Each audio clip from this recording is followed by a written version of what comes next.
All right, Joe, what's up, my friend? To capitulate or not to capitulate? That is the question. We're bouncing around today, aren't we? Yeah, even Kramer's weighing in. Oh, well, is he weighing in bull or bear? If he's weighing in bull, it's going bear. If he's weighing in bear, it's going bull. So what's he saying? He expects Bitcoin to reach $12,000 in the crash. Oh, Let's see.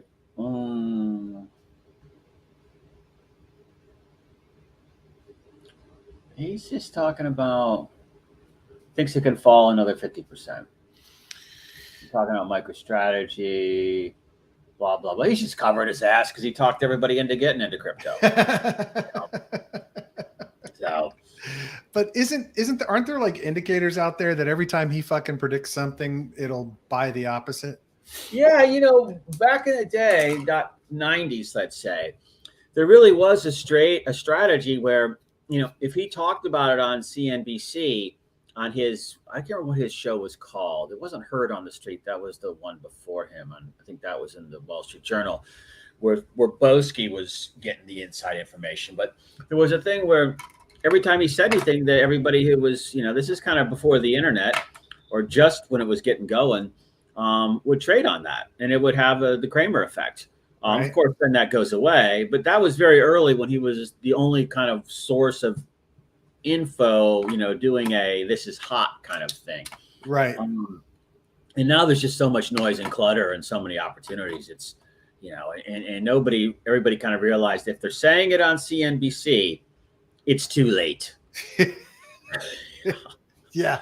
All right. Absolutely. So, but that was kind of interesting. So I think everybody's kind of, to feed on Sean's thesis yesterday, everybody I've seen is saying that pretty much now. I mean, the bottom numbers can change a little bit, 12 or 13.8.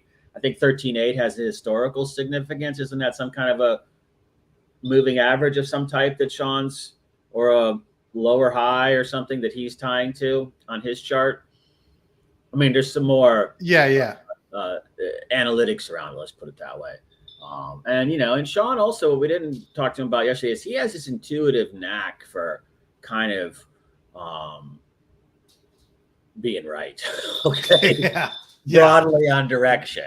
Right? Repeatedly. Yeah. And so when he's saying stuff like that, I mean, that, he's already done this up and down 7-8 times or however many, right? 2010.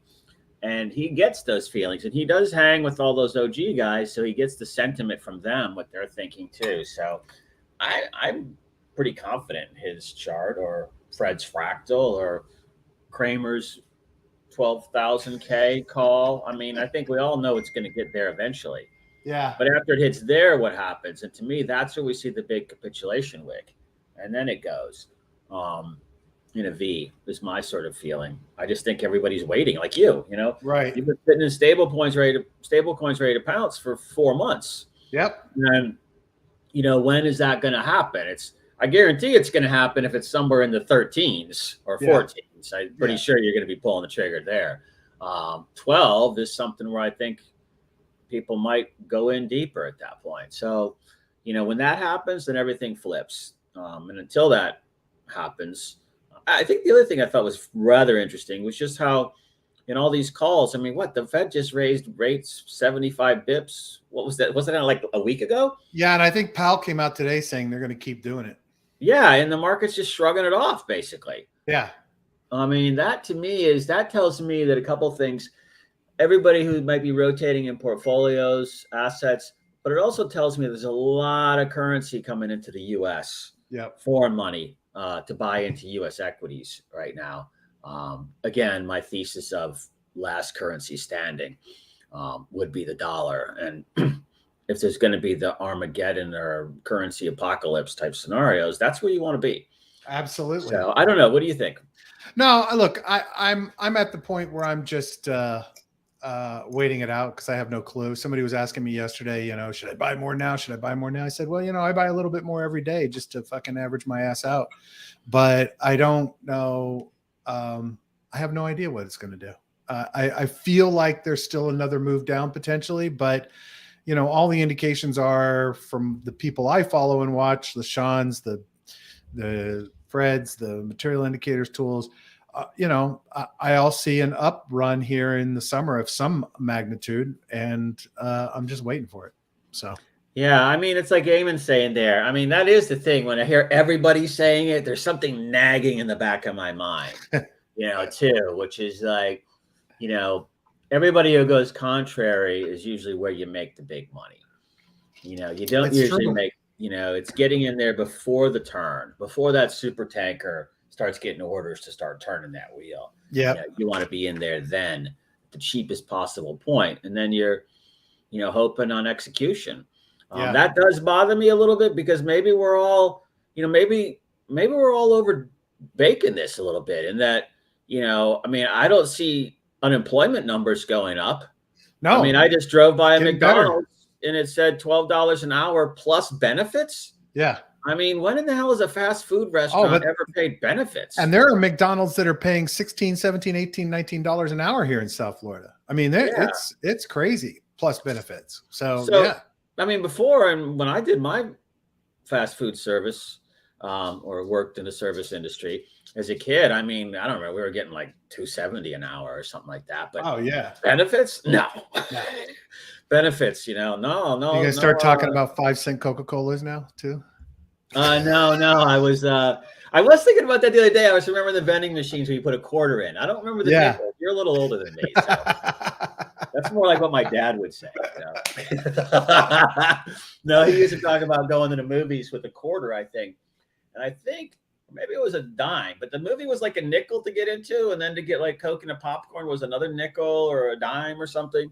Yeah. But that's all you think about it, that's all the kind of strict video content they ever saw. Yeah.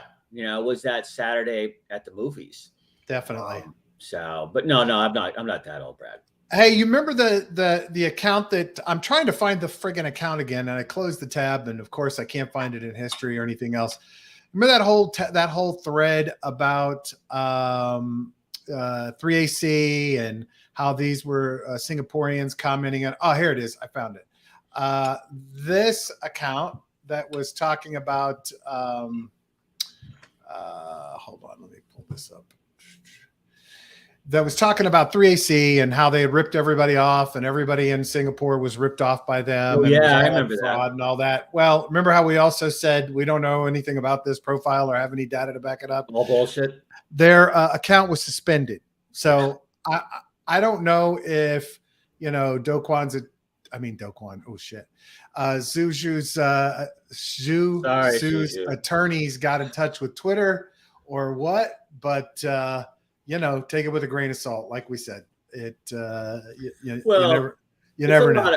There's a lot of unsubstantiated commentary, observational, and all of that, and you just can. I mean, everybody gets it. I'm sure that shit was going on somewhere, if not everywhere. Yeah. But you just have to be careful airing stuff, and in public forums. I mean, to me, that sounds accusatory. In ways that, without having sound stupid, but without having a lawyer look at the language. Absolutely. But look, I'm sure they blocked their IP before they created that account and everything else, but got to take it all with a grain of salt. That said, I mean, a lot of the content in that thread didn't sound unbelievable. That's why it makes it, that's why it works. That's why people picked up on it. So look, when everything's up only like that and everybody's just, you get evaluated for not doing enough deals. That's your negative. So you go out and you're doing every deal. Right. So, you do every deal. What happens? You do a lot of shitty deals. Yep. And, but I did see one thing on this. Voyager, some guy in DB. I've got that opened. You got that one too? Oh, okay. Yeah, down 40% because they announced. Where the hell did I put it? Down 40% because they disclosed they have 3AC explosion.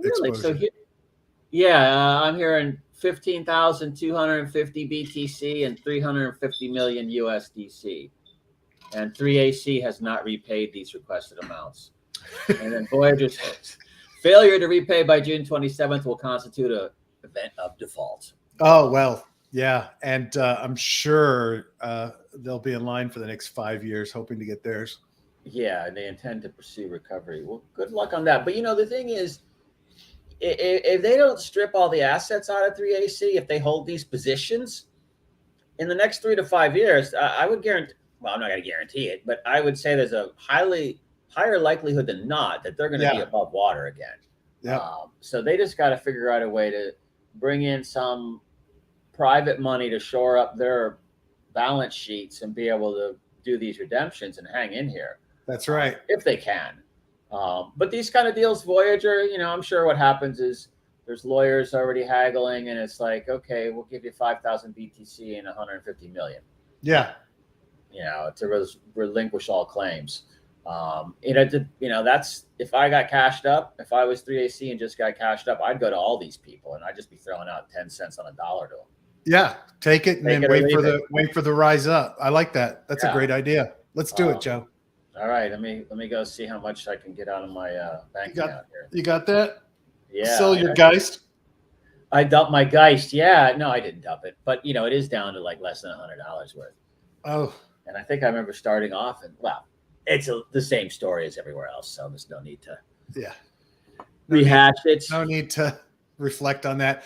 Hey, I didn't know this. Tim Draper has a startup studio for a Bitcoin-centric payments and DeFi projects. I think I saw that in the DeFi lunch feed from you, and I thought that's kind of interesting. Very interesting, because it's not just about kind of using Lightning for currency or using Lightning for payments or, pushing those kinds of things. There's a direct emphasis on DeFi, NFTs, and DAOs. That's some serious Bitcoin commitment, Tim Draper has already. Yeah. But I'm really curious to see what comes out of this thing. Now, right now, they only had 3. The reason I caught it was they had a, demo day. And there were only 3 projects in that group because he personally approves every project coming into this. But all 3 of them were pretty decent. One was very payments oriented. One was a Bitcoin-backed debit card system that had all kinds of bonuses and capabilities in it. And the third one was, I believe, lending related. But, at the end of the day, the kind of money this guy can throw around could really drive kind of the DeFi narrative forward. I don't know if he has any relationship with Stacks or the other 2 DeFi protocols on Bitcoin. But, I would just say this. I'm not going to sleep on Bitcoin DeFi opportunities. I think there are a ton of potential opportunities there. And, we've talked about this before. The first thing institutions are looking at is Bitcoin. And so if they see DeFi opportunities there, they're going to probably more likely look in that direction before they look, in Ethereum and EVM compatible chains first. And that's not to say they won't come into that world, but I definitely think it makes a lot of sense for him to be backing and driving development of applications, and with a focus on Lightning, which is interesting because I've always wondered if there's a way to build a DeFi layer on top of Lightning, and I'm sure there is. So I'm really interested to see where this goes, but I had no idea he was doing. Well, he's I've never met him personally, but I've met a lot of his managing director type levels in the other funds. And they're all top tier. And I also had a client that did raise money from him.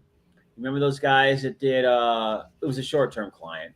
They did the STO offering. The gaming token one. Yeah. And then they ended up getting on his show too. He has some kind of a show that's like a little Shark Tanky thing. And they actually scaled money out of him there as well. I don't know what happened to it, but everything I've heard and I've seen from his interactions with the other people is that he's a top-notch guy. Yeah. So if he's going here, and remember, he's the one who bought all the Silk Route seized Bitcoin back in the day. The Silk Road Bitcoin that the government had. Yeah, he bought it for like $100 a pop. It's got a fucking deal and a half. And I don't know how many. He bought thousands, right? I mean, wasn't it like? Oh yeah, no, it was thousands. I don't remember how much it was, but it was a lot of friggin' Bitcoin. Yeah. So, and he's held it. So everybody I've heard says he hasn't sold. So, this, and I like this, just thinking about what Sean was saying yesterday. Okay. And Sean's not the only guy who has those 5 sort of tenets. Yes. The first one being the can't change the rules in the system one. I think it only exists in Bitcoin. I don't think I'm starting with them. I don't think that exists anywhere. So, people like that, like you said, when you start seeing DeFi and stuff coming to Bitcoin, that might be the first stop shop for all the institutionals and all the people that have been scared off of, the other stuff, the non-BTC projects. Huh. So anyway, I think this is a good move by him. And I look, me, I'm not a maximalist anything except for, I guess I'm a DeFi maximalist, but at the end of the day, any development that occurs that grows, cool new financial products that are permissionless, that allow people to use them, I'm going to be watching and supportive of. So I think that's fantastic. This is interesting. So, crypto miners are starting to dump their GPUs on the market, and I get it. They need cash, right? They've been running hard, and but what I don't understand about this market, and it may just be that I'm an idiot, but and no comment, Joe. What I have had a hard time understanding is, when you're hitting all-time highs, obviously hash rate goes up, hardware requirements go up, everything goes up. But I never understood the model for mining where you didn't have enough investment to not have to dump everything when you're here in the bear zone, right? Like, you're dumping every Bitcoin you get in because your cash flow is so needy. But with the historical data around mining, if you've got the chops and the technical know-how to do it, and you can raise cash for that, I never understood why they didn't optimize the Bitcoin they get, right? Like, why you aren't, running it up, borrowing against it, selling at the all-time highs and holding when you're down in this bear market. And now they're, dumping these machines for cheaper, which to me would seem to be an opportunity, right? Like, if you see as an investor that you think, Bitcoin's going to have a run up here in a couple of months, or by the end of, in the next 6 months, there's going to be a run up. I would think that snatching up some of these miners would make a lot of sense. Now, they also are probably dumping ETH miners. And again, I don't know all the technical details of them, but I just never understood the kind of short-sighted nature of that business. But then again, I may just not understand the business. No, it seems weird too to me, because it's a capital intensive business. Right. You got to buy all the gear, and then you got to secure the power. So, you got to be on top of it. And you wouldn't, if you're in there and every one you get, you're selling to cover expenses, you're doing something wrong. Yeah. Yeah. I never understood that there weren't, I'm sure there are minor, outfits, companies that are doing things smart. I just never understood kind of this knee-jerk reaction that we see in the market. Yeah. Yeah. Niblet said, a rig is like a yield-bearing token. Yeah. You've got this rig, you can be mining, and these guys are going to dump them for cheap. Set up a you're already in better shape because you're buying these things on the market for cheap because they're so desperate for cash. Well, and also we talked a little about Monero yesterday. And aren't they, because they don't use the same, don't they use the GPU rigs for Monero? Yeah, I just don't know the details I think it's a lower requirement mining chip system, but I have no idea the details. Because that would be an interesting play. Yeah. To me, if everybody started picking up all these used GPUs, if that is the right one for Monero, and started mining Monero, because that's one that is easily mineable from what people have told me. Well, and you can still mine Ethereum right now. Look, I know there are different GPUs and different algorithms required for different tokens, right? And there are sets of them that you can mine with certain miners and certain software, and others that you cannot. And the Bitcoin miners don't mine Ethereum, et cetera, et cetera. But this looks to me like an opportunity. But, it's interesting how Niblets, it is interesting if you could turn on and off mining capacity based upon what the demand was for the rigs, so that you would rotate your rigs out when the prices were highest on the secondary market, and then bring in new gear for the next thing. Yep. That could be pretty interesting too. Absolutely. I think that's what Niblets is saying. Eamon says rigs down to less than $5,000 for an S19J Pro. Been debating getting a few, although halving happens within the payoff period for my electricity cost. When is halving again? If you've got enough, yeah, and if you've got enough to cover your electricity and your hardware costs for a period of time, if you truly believe that crypto will go back to new all-time highs, then it seems to me a great longer term investment. But again, what do I know? So yeah, I guess we're halfway, just over halfway to the next halving. Okay. When is it? Governor of Louisiana signed a bill allowing banks to custody Bitcoin and crypto for customers. One more chink in the Coinbase armor. Because what are corporations that get into crypto going to do? Are they going to go to Coinbase, or are they going to go to banks, or are banks going to be using third party? I don't know. Maybe I'd go to Coinbase anyway, or somebody else that has experienced custody. But if this starts to happen more and more across the country, it's going to make it really interesting. Yeah, I mean, look, most corporates, when they're buying assets of any category, it's usually like a treasury management function. It's not like they're not all like hedge funds and stuff where they're trying to grow those assets. Right. So I would see a lot of corporates wanting to just go buy 100 BTC or 10 BTC or something and have it somewhere safe where they don't have to worry about seed phrases and all that mess, and maybe earn a little yield on it. Yeah. In a staking pool somewhere. I think this is big. Yeah, definitely. I think it's big news. I think it I've talked often about the fact that I think ultimately Coinbase's role as an on-ramp is going to get chinked away by banks. So yeah, I mean, the play right now for the banks is short the shit out of Coinbase.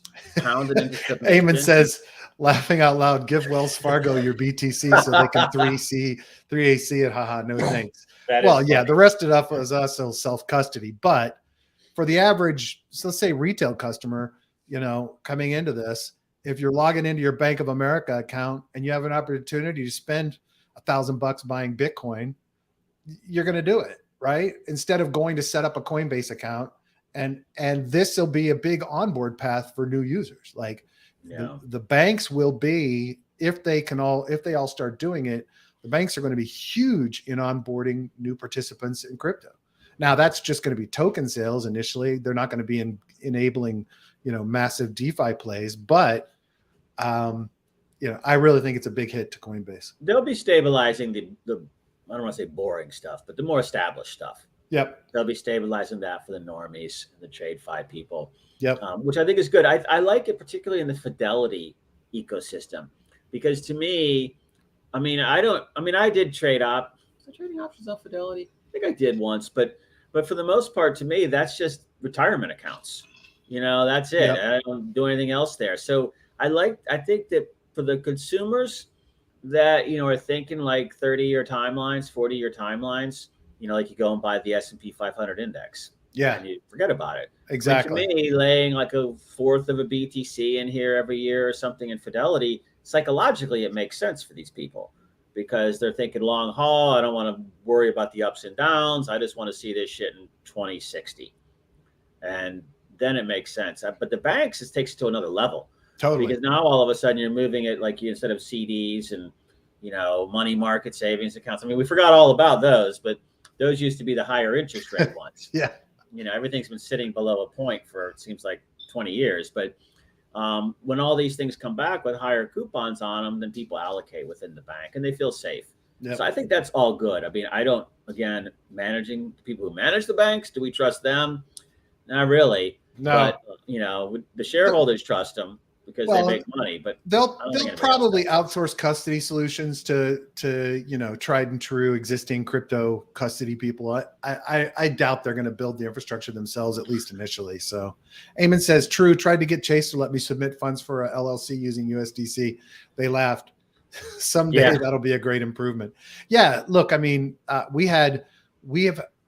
have multiple business accounts at Bank of America, and my partners and I tried to start a new account for one of our companies that had in the ownership of the company, not the name of the company itself, but the ownership of the company. One of the 4 partners in that company had the word crypto in its name, and they rejected us for having an owner of the company that is not in the business of crypto, having an owner that had the name crypto in its name.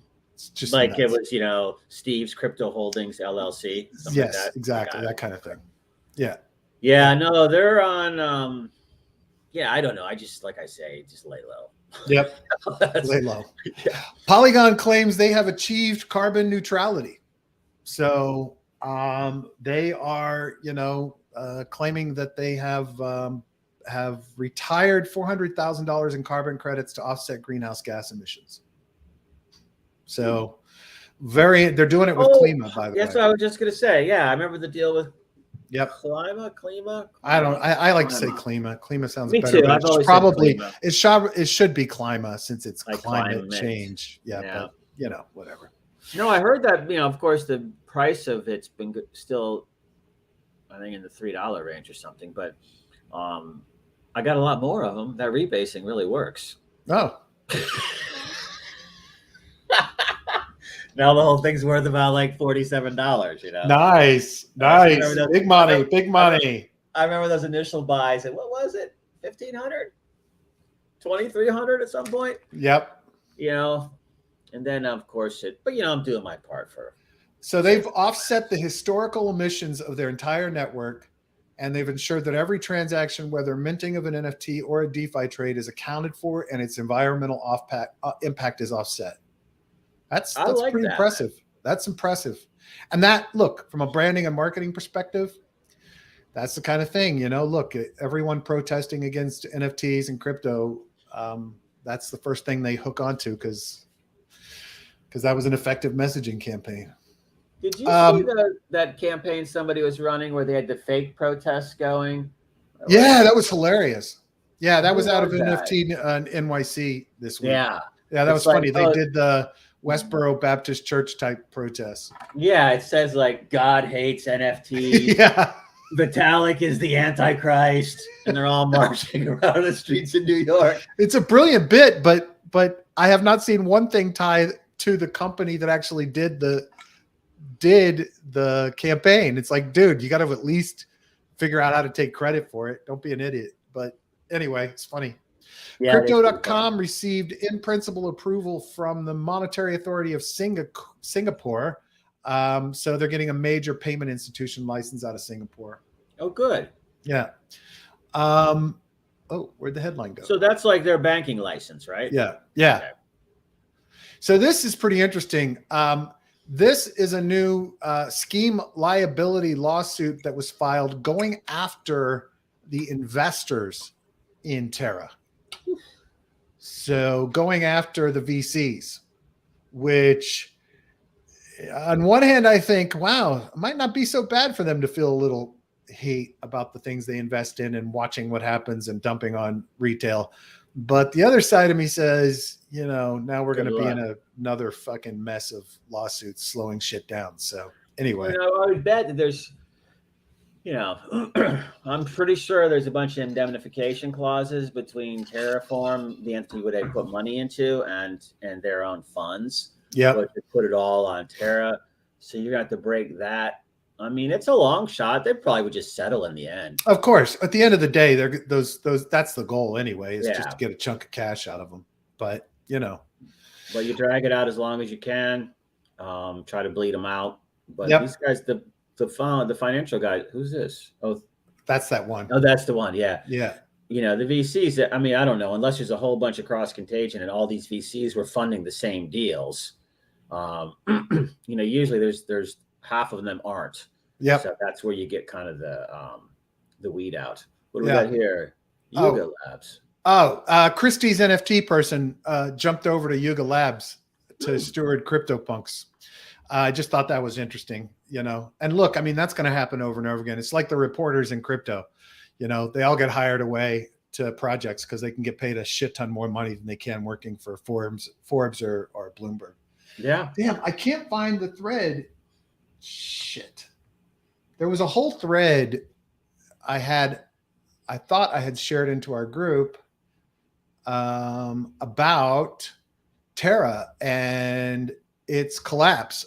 So turns out, and I'll try to find the link and put it in the show notes, but it turns out that in fact there was a little bit more shenanigans going on in the Terra, in Anchor, and that it turns out that when the interest of that 19.5% interest being paid was paid via lending interest rates from people borrowing from the protocol, was paid from some other investments in staking, and then a reserve pool that they had.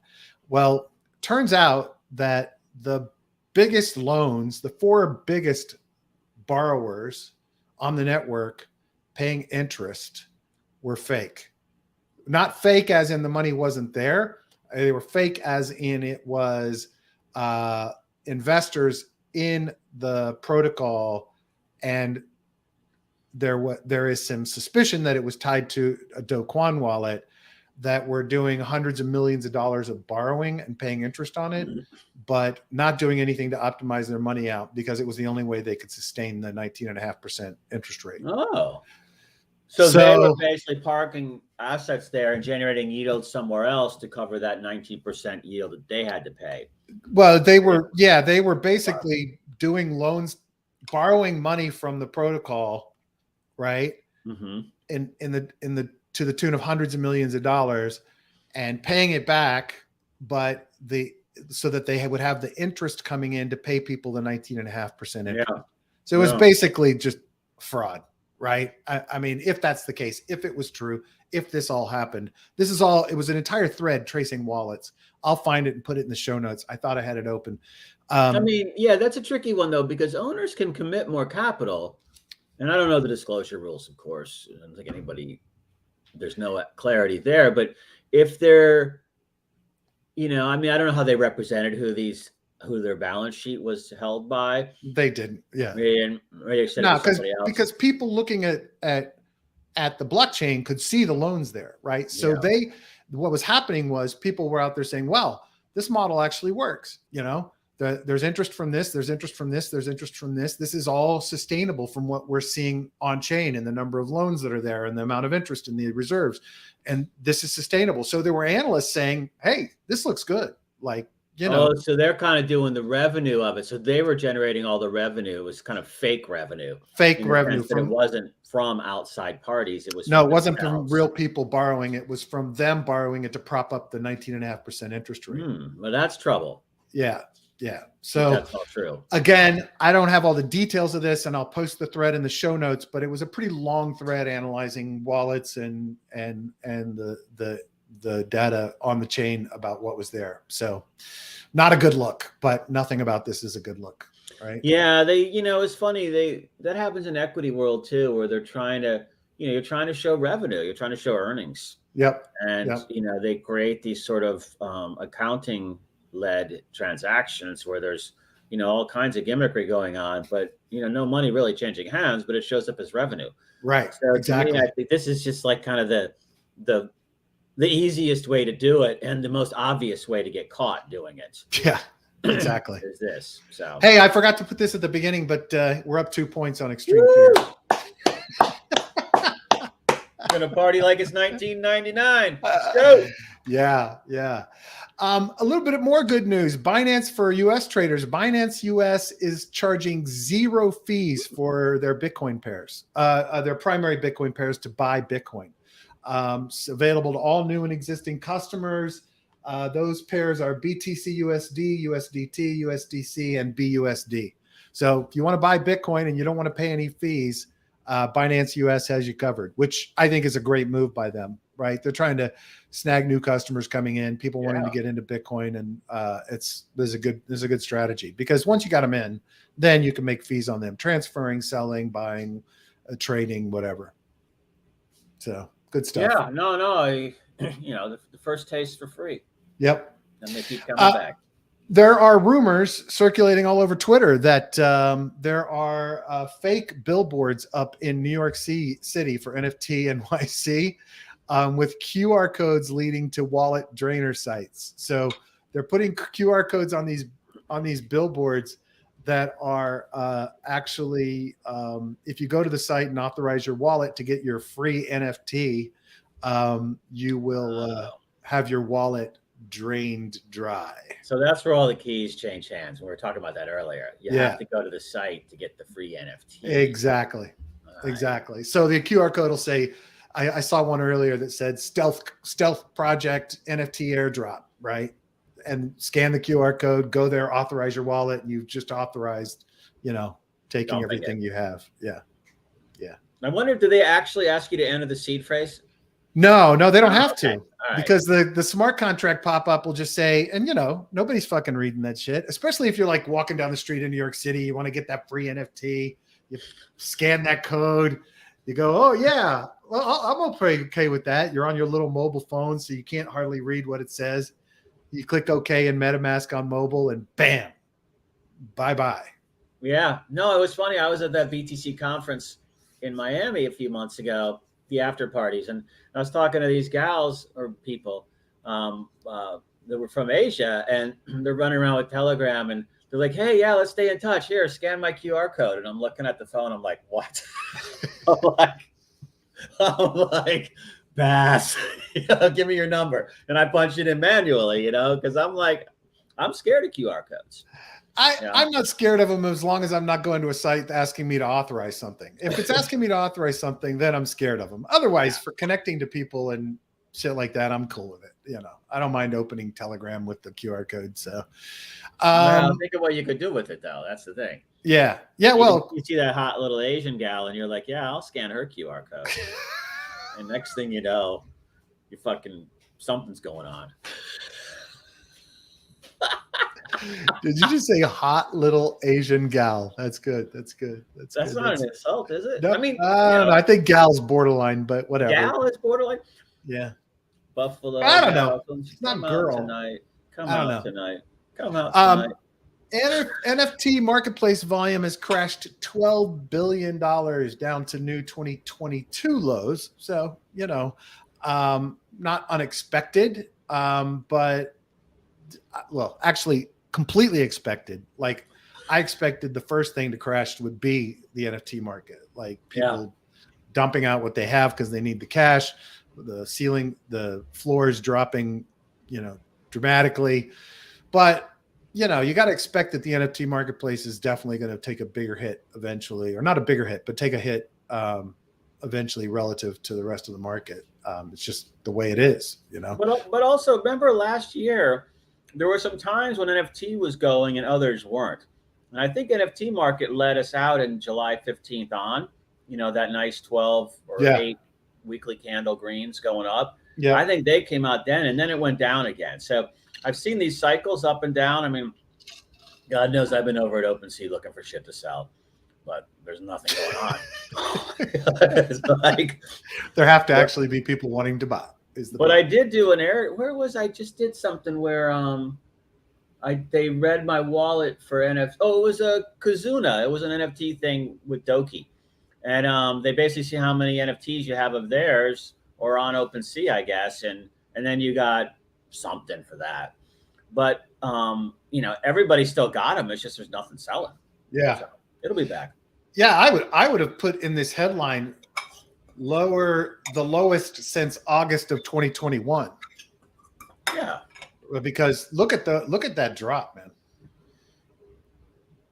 Well, we're still 15. In June. Never mind. I would stick with yeah. Well, no, actually, looks like May was about even with or lower than August of 2021. Wait, it's crazy. So this is this year, January 20. Yeah, see, look, so we're still selling 16 billion in NFTs in January of this year. Yeah. So the market was already tipping. Yeah. before that. So Yeah. It's crazy. I don't know. I look at it as one that doesn't, I mean, obviously when crypto's booming, NFTs tend to follow, but sometimes it moves independent or counter to it or early. Yeah. So, get the good ones. I mean, not talking about the junk. I'm talking about the high end stuff. High end shit. Binance's Trust Wallet adds a buy option. So essentially, in the Trust Wallet, the non-custodial wallet, you can now use credit and debit card to buy crypto, but only if you're not in the United States and other terrorist countries. It's like the U.S., North Korea, Iran, but yeah, but it's so funny. All the Iran and North Korea stuff is because we insist. Exactly. All the American stuff is because we insist. You can't sell shit to our people. So the rest of us can't use Trust Wallet. I don't use Trust Wallet, but can't use Trust Wallet to buy crypto. Here, Singapore, China, Canadian, Ontario. That's interesting. Cuba, Belarus, Crimea, and others. Anyway. Wait, so Canadian Ontario. That's Toronto, right? Yeah. Quebec is the French one. Okay. Yeah. The Franco-ish one. That's weird. One province. Yeah, it's so weird. They must have banned it in that province. I don't know. It can't be Toronto. Toronto is like crypto capital of Canada. Yeah, I think Toronto's in Ontario, though. I think it's the capital of Ontario. That's fucked up. Huh. We talked. I think we talked about this yesterday. It is.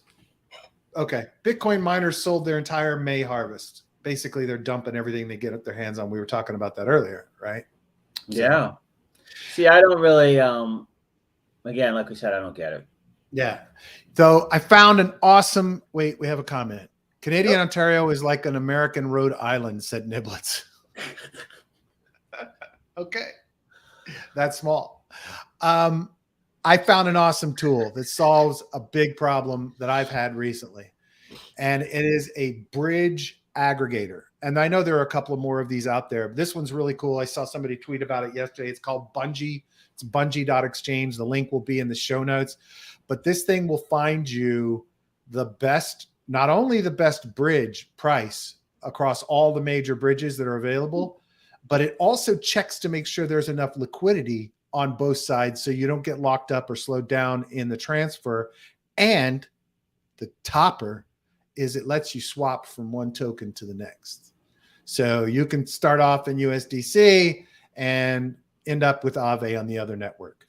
And they're covering Ethereum, Optimism, BSC, Phantom, Gnosis, Arbitrum, Avalanche, and Aurora.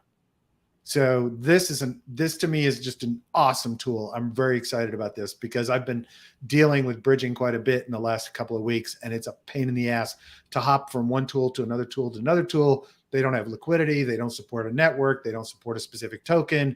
It's a nightmare. This is genius, just fucking genius. Yeah, I like it. I mean, I like the concept. It's brilliant. Yeah. I mean, have you used it a lot? I haven't. I just opened it up last night at 1 a.m, just before I went to bed. But the tweets that I read about it on Twitter said, no, love it. It's working great. Blah, blah, blah. The one thing I saw was that somebody was complaining, hey, it's not showing me X token on Y blockchain. And the founder came back and said, it's not showing you that because the liquidity is not good enough on the other side of that bridge. So we're not going to give you that option to send it because we don't want you to get locked up. So that's cool. So they're monitoring the liquidity piles on both sides of the bridges. I like that. Yeah. Now this is a really smart tool. This thing's going to make, I don't know how I'm assuming they put some little transaction on the top of it or something, but you can find the best fees, this fastest speed, the most liquidity. This is great. I'm going to try to get these guys on. The kayak bridges. By the way, the Anchor staking team, liquid staking team is coming on Friday, Joe. Oh, really? Excellent. Yeah. That'll be fun. they've been enthusiastically talking to me lately. So, you know, I interviewed Josh Newroth from Anchor, but he's head of product for all of the product line, and this is the Anchor staking team. So, should be fun to have them on. Oh yeah, because that fits into a lot of stuff that we talk about. Yep. And I got a little bit staking over there in the Phantom world. So, Ooh, fabulous. That was something else I was going to tell you, and I don't remember what it was. As soon as I drop off this podcast, my newest interview with Scoopy Trooples is out, and he's got some really. So I really focused this one on, hey, let's tell briefly people what Alchemix is in case they're a new listener, and then let's talk about where the protocol is and where it's going next. And there's some really cool shit on the tokenomics front coming from them. And then I got him into an entire discussion on, lessons he's learned that other founders can learn from him. And then we got into a juicy conversation about Do Kwon. And he gave me some really cool insights about the fact that, look, he basically says, Do already had that ego before he started, and so this whole crash he thinks is going to really help a lot of founders who are out of control get their shit together. But he also said that this is why I love interviewing and just talking to him. He and I just occasionally talk shit about what's going on. He's so directly honest. He said, look, I look back at my tweets when we were the darling, had just launched, and we're the darling of DeFi and everybody's lauding us. He goes, I was an arrogant piece of shit. He didn't say those words, but he just said, I can see how arrogant I was back then. And I can see how it happens. And I can't imagine what it would have been like because he said, I got to 8 figures of paper wealth, but I've never sold any Alchemix. They did one OTC deal for the whole team to get cash out so people could quit their day jobs. But he said, I haven't sold anything else. He said, but when my paper value was 8 figures, I was, feeling pretty sassy, pretty powerful. And he said he can see how that happens, like how people can, the ego runs away with you and you kind of lose it. Now I want to stress, he thinks Do was arrogant before that, but he definitely, anyway, we talked a lot about things founders should be thinking about, what they should be looking at, how community building is going for them and what they've learned from, failed parts of their experiments and the good things. So it's a really good episode. I love talking to this guy. So, well, the thing is, Scoopy shouldn't beat himself up too bad on that, because when you're doing investments and you're raising from investors, institutional, high net worth, whatever, they don't want to see anything but uber confidence. You walk into the meeting, Sandberg caveating and this and that, you ain't getting the money. Yeah, because they invest in people who can believe when everything else is going against them. They keep believing in it and they keep going until their very last bit of blood, energy, money, whatever. So the trick is to turn it off, to your audience and adjust it. Exactly. Because when you're talking to your teams, your follower, whatever, your community, they want to see confidence too, but they want to see that you get what they're all about. Well, they want to see the honesty in there. Yeah, and they want to see that you're willing to listen to other points of view, right? And that's what he said is critical that has kept him sane. Is they do fireside chats every Friday. Anybody in the community can ask them questions. People can critique. They have a very low. They don't ban people in their Discord no matter what they say or do, unless it's like fraudulent, something like that. And he says that keeps you grounded too. But you also need people in your life that are going to tell you you're out of fucking control, dude. Eamon says, does he talk about the low yields and long payback periods? Love Alchemix, but that's a tough sell right now with million-year repayments. Obviously, that's just market conditions. Absolutely. We talked about it. We weren't, when I interviewed him, the payment schedules weren't that bad yet, but they were bad. And what we talked about was that they're actually building tools now that, first of all, will let you migrate. You'll be able to migrate from one yield source to another, like automatically. So there's going to be a tool that lets you migrate to another yield source, and they will now be adding new yield sources that pay a higher interest, but higher risk as well. So yes, the platform is going to allow you to migrate to higher yields. So you have shorter payback periods, but you also have to accept the risk that goes along with that. But yeah, they are going to do that. And ultimately their goal is, to get to completely decentralized permissionless on this platform, so that there will be all kinds of yield opportunities on the platform that either the community approves, or maybe it's just the wild, wild west. You want to do this loan, you want to take the chance, knock yourself out, but you may lose your collateral or parts of your collateral. So Amen. We did talk about it. We did address it to some extent. This was before the abysmal 10,000 year, 1 million year payback cycles. But we did get into it because it was already starting to happen. So definitely. Yeah, that's a tough one. I mean, I don't know how it works. I mean, I haven't been in there in a year, but I don't remember picking any options for the payback thing. Now you can pick two. There are two pools, I believe, you can pick from, but they're both incredibly conservative urine based pools, right? Yeah. So, and they're way down right now. And as Eamon says, it's market conditions, but at the same time, if your business model is this self-repaying loan system, you've got to have other options there. The other side of that is, as the market recovers, those yields will recover, and those time paybacks will decrease, back to where they were. But right now, it's a hard sell.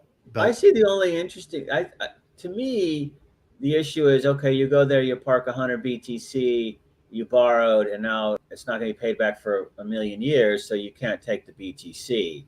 It would be interesting if there was a way to have an option to pay the loan. You can. No, you can right now. Oh, okay, yeah. You can get out anytime you want, pay it off early, and get your money back. Well, that's good. See, to me, that's the big difference, because then you're weighing the option. Yep, you exactly. Let it sit there, or you say, well, if I got it, I'm going to pay it back. Exactly. That might help you out later on when you're filing your. Yeah, and maybe you want to treat it like the ultimate savings account. You deposited Ethereum because you think Ethereum after the merge is going to go way up, and that it's 10 years from now you want to be able to give your kids all this ETH, right? And by the time it's up and paid off, you've had this like iron-willed savings account that unless you have the money to pay it off, you can't pay it off. So there's another way to look at it. But look, again, it was a great conversation. He's just an awesome human being. I love talking to Scoopy, and he's got a lot of great insights for founders, as well as some really cool things that are coming on the tokenomics front and the yield front and the infrastructure for Alchemix soon. So he's obviously super bright. I mean, definitely. This concept to me was probably the most interesting concept I saw in the first quarter of 2021. Yeah. As far as in DeFi and all of that. I mean, who doesn't want loans that pay themselves back? Of course. And then they have the payback thing. To me, that's interesting too, because that means that you can pull it out whenever if you really ever need to, or you see the need to. But to your savings point, look, you drop in, you're the ETH banker, like you said, or that you're trying to aggregate ETH for 10 years. You put in whatever you're going to borrow. You put in your ETH, your 100 ETH. You borrow on that, go buy more ETH, throw that in, borrow on that. If you're an ETH believer, and this is a good range for this, you go buy more, throw it in. Just keep piling it in. And it's like that 9-9 strategy, because you could get wiped. Well, you can't even get wiped out on this. You just get a longer payback on the loans. Exactly. So, that's an interesting play. Now, the other interesting thing I was thinking about yesterday, and I have no idea if there's a way for him to do this, but I'm going to ask him about it just for shits and giggles, is, does it make sense to move out of these urine vaults and put it into Ethereum liquid staking and Phantom liquid staking, right? You're earning, 4 to 8% interest on those. Right now, I'm looking at let me share it again. I'm looking at the vaults that they currently have available, and 0.12%, 0.01%, and then 4.23% on the USDT. Whoops, didn't mean to do that. On the USDT pool, that's kind of brutal, but the 4.23% is doable. But if you were depositing ETH, and it was in the ETH vault is full right now, so we're not seeing it on screen. But if you're depositing ETH and and then they're putting it in the staking pool, that could be an interesting option. I have no idea the mechanics of if that's possible or would work. So anyway, that's all I got today, Joe. No, awesome content, buddy. Good job. Thanks, sir. I like what we like the topics today. I mean, it's kind of a down day. I just looked over and didn't realize the 24-hour changes till I just looked. Yeah. But I don't feel like it is a bad day because it had a little run. Me neither. So I don't. Yeah, I don't know, man. I'm feeling okay. I mean, I know everybody says 12 and 13-8 and all of this, and maybe, but I mean, I'm kind of thinking so, but it's not scaring me. I don't know. Yeah. I just, because I went through that Thanksgiving 50% haircut, and then the Cryptopia blew it all out, basically. Yeah. And those were like just guts, I mean, just the knife went in and somebody's twisting that bitch and then sticking it in the side of my head when they're all done. But this doesn't feel like that to me, for some reason, because it's been somebody said yesterday, maybe it was Sean, maybe it was the day before, I can't remember, but that it just seems so orderly that this has just been a quiet sell-off. Yeah, he was talking about how the chart, this was the most orderly, I guess massive dump that he's ever seen. So I guess just stay strong. There's a lot of bargains out there. If you're in it for the long haul, you probably want to be scaling in on some of this stuff, or at least taking positions on, the layer ones and interesting financial protocols that we think might survive. Aave's looking attractive price wise. I mean, Curve's been moving. I think I saw it up to $1.15. Polygon, Phantom, all of the usual suspects. I mean, This is time to add. This is time to start. But again, when I say start, if you're starting with $1,000, I mean start with $250. Yeah, exactly. I don't mean going with $1,000. Yeah, and then wait. And if you see a dip, then throw in another 25%. Right. And then kind of hold, and then kind of be looking at a couple other ones to do the other 500 with. Like whatever it is. If you're in Polygon, get in Phantom. If you're in Phantom, check out Polygon. And Avalanche is looking good at like $17, I think, right now. And then if you don't want to deal with any of that shit, just look at ETH and BTC. Yep. I mean, if you want to start doing BTC, this is a great place to come put 25% in right now. I mean, and then again, if it goes to 18, throw another 25% in. If it runs to 30, I mean, I say sell it, but I know other people would hold it. But 50% gains, I take those in a week. Heck yeah. Yep. And then wait for it to kind of go back down again and go back in, or go to the one that didn't move, the Curve, the Phantom, the Aave, the Polygon, whatever, and go there, do the same thing. I mean, it's a strategy that works and you don't get wiped out. Yep. And, so manage your risk. Don't feel like it's over, because I do not see this as over at all. No, me neither. It's there's more runs to come. So don't miss the party. That's right. Thanks, everybody, for listening. Thank you, Niblets, Chuck, and Eamon for participating today. We love having you here. And if you're just listening along, or you're listening after the live show, don't hesitate to join us every day at noon Eastern on Twitter or YouTube or LinkedIn or Twitch. We're always glad to have your commentary and thoughts about what we're discussing, or your ideas for future discussions. DM me, B05Crypto on Twitter or Telegram. Always open to your ideas, and your feedback, and just your general criticisms of Joe are also always welcome. Thank you very much, everybody, for listening. Appreciate your time. Love you all, and we'll talk to you tomorrow. Thanks, everyone.